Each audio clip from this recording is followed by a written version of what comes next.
पौलुस रसूल का खत इफसियों की कलीसिया के नाम, उसका दूसरा बाब और उसकी 13वीं आयत। इफसियों दूसरा बाब उसकी 13वीं आयत, और यहां पर लिखा है, मगर तुम जो पहले दूर थे अब मसीह यीशु में मसीह के खून के सबब से नजदीक हो गए हो। आमीन। मगर तुम जो पहले दूर थे, हम क्या थे जी? दूर थे। दुनिया के झंझटों में इस तरह से फंसे हुए थे कि हमें खुदा की बाबत कुछ पता ना था। हमें अंदाजा ही नहीं था कि हमारा खुदा कितना मोहब्बत वाला खुदा है। हमें यह पता ही नहीं था कि वो किस कदर मेहरबान है। हमें इस चीज का अंदाजा ही नहीं था कि हमारा खुदा हमारे लिए किस कदर फिक्रमंद है। वो हमारे लिए सोचता है, वो हमारे लिए मंसूबे बनाता है। हम खुदा से दूर थे, हम खुदा के कलाम से ना वाकिफ थे, हम खुदा की मोहब्बत से ना वाकिफ थे। जबकि कलाम में लिखा है कि खुदा ने दुनिया से ऐसी मोहब्बत रखी कि उसने अपना इकलौता बेटा बख्श दिया ताकि जो कोई उस पर ईमान लाए हलाक ना हो बल्कि हमेशा की जिंदगी पाए। आज इस कुर्रे अर्श पर 7.5 पौने 8 अरब लोग हैं। उनमें से अनगिनत लोग ऐसे हैं जिन तक अभी भी खुशखबरी का यह पैगाम नहीं पहुंचा, और जो समझ चुके हैं वो ये चाहते हैं कि यह मैसेज दूसरों तक पहुंचाया जाए, और ये उनकी जिम्मेदारी भी है कि ये मैसेज उन लोगों तक लेकर जाएं, अपने अपने हलके में अपनी अपनी कुव्वत के मुताबिक, अपने अपने जोश और जज्बे के मुताबिक वो खुदा का काम करें और खुशखबरी का ये पैगाम लेकर जाएं। पौलुस कहता है, मगर तुम जो पहले दूर थे अब मसीह यीशु में मसीह के खून के सबब से नजदीक हो गए। हम नजदीक कैसे हुए?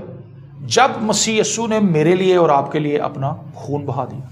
अगर वो मेरे लिए और आपके लिए बलिदान ना होता, कुर्बान ना होता, हम कभी भी खुदा की नजदीकी का तजर्बा नहीं कर सकते।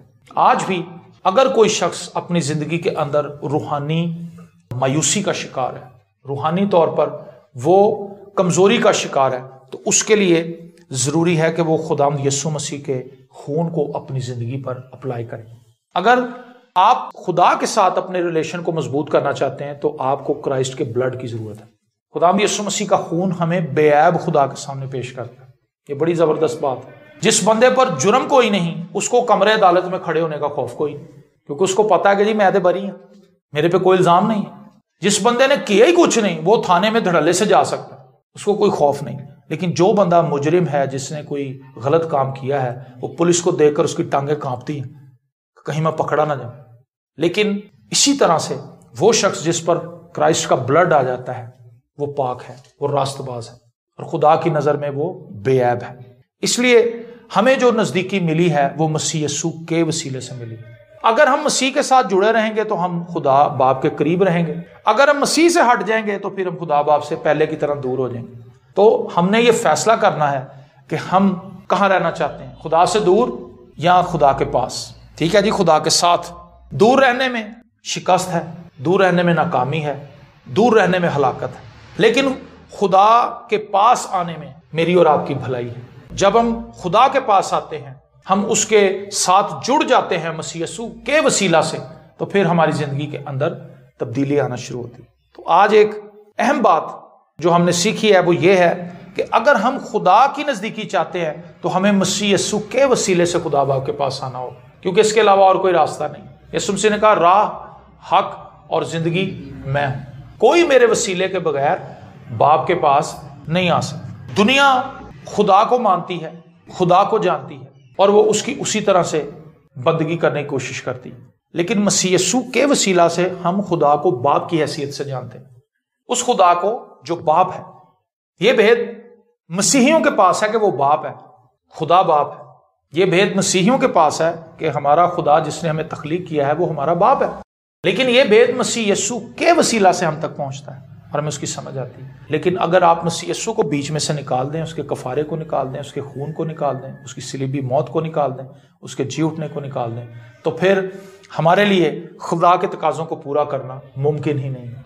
क्योंकि जिस कदर खुदा पाक है, कोई शख्स उसके सामने खड़ा भी नहीं हो सकता। किसी शख्स की इतनी औकात नहीं, किसी शख्स की इतनी जुर्रत नहीं, किसी शख्स में इतनी कुव्वत और ताकत नहीं, इतनी सलाहियत नहीं कि वो खुदा का सामना कर सके। लेकिन जब हम यीशु में हैं, चाहे हम किसी भी तबके से ताल्लुक रखते हैं, चाहे हम किसी भी कौम से ताल्लुक रखते हैं, चाहे हम किसी भी मुल्क से, इलाके से, कस्बे से ताल्लुक रखते हैं, अगर हम मसीह यीशु में हैं तो हम नए मखलूक हैं और हमारा खुदा के साथ एक मजबूत रिश्ता है। आइए अपनी आंखों को बंद करें اور کچھ دیر کے لیے اس بات پر غور کریں، اس بات کے لیے شکر گزاری کریں کہ اگر میرے لیے مسیح اپنا خون نہ بہاتا تو میں کبھی بھی خدا کی نزدیکی کو حاصل نہیں کر سکتا تھا۔ آج ہمیں اس بات کے لیے شکر گزار ہونے کی ضرورت ہے کہ اس نے اس وقت ہمارے لیے اپنے آپ کو قربان کر دیا جب ہم گناہ کی حالت میں تھے، جب ہم نفرت انگیز تھے۔ اس نے ہم سے اپنی محبت کا اظہار کیا اور اس نے ہمیں اپنے لہو سے خرید لیا، اس نے ہمارا فدیہ دیا اور وہ ہمارا عوضی بنا۔ مہربان آسمانی باپ، لشکروں کے خدا، تیرے شکر گزار ہیں کہ تو ان لوگوں کے لیے فکر مند ہے جو تجھ سے دور ہیں، جو تجھ سے دور ہیں، جو دنیا میں کہیں کھو گئے ہیں، نشوں کی لت میں پڑ گئے ہیں، عیاشی میں پڑ گئے ہیں، زناکاریوں میں پھنسے ہوئے ہیں، حرام کاریوں میں الجھے ہوئے ہیں۔ تو ان کی فکر کرتا ہے، تو ان سے محبت کرتا ہے۔ اسی لیے خداوند تو نے تمام گناہ گار دنیا کے لیے اپنے بیٹے کو قربان ہونے دیا، تو نے اسے بھیجا تاکہ وہ ہمارا عوضی ہو، اور اسی کے خون بہانے سے ہم پاک کیے گئے، راست باز ٹھہرائے گئے، اور تیری نظروں میں ہم پاک ہیں۔ تیرا شکر کرتے ہیں خداوند، اس عظیم قربانی کے لیے آسمانی باپ ہمارا دل شکر گزاری سے بھرا ہے جو مسیح خداوند نے ہمارے لیے دی ہے۔ تو خداوند ہمیں توفیق دے کہ ہم اس لہو کے لیے شکر گزاری کرتے رہیں، اور اس لہو کو جو ہمیں تیرے حضور راست باز ٹھہراتا ہے اپنی زندگیوں پر لے لیں، اور خداوند اس پاکیزگی میں آگے بڑھیں جو مفت میں ہمیں ملی ہے، تاکہ ہم خداوند تیری نزدیکی میں رہیں، ہم دور نہ رہیں بلکہ تیرے پاس آ جائیں۔ ان تمام عزیزوں پر تیری برکت چاہتے ہیں جو یوٹیوب پر ان پیغامات کو سن رہے ہیں، فیس بک پر انہیں سن رہے ہیں، واٹس ایپ کے تھرو یہ پیغامات ان تک پہنچ رہے ہیں۔ ہم ان سب کے لیے، ان کے گھرانوں کے لیے، ان کی زندگیوں کے لیے تجھ سے برکت کی دعا کرتے ہیں۔ اپنا ہاتھ بڑھا اور خداوند کثرت کی برکت اپنے لوگوں کو دے، یسوع کے نام میں آمین۔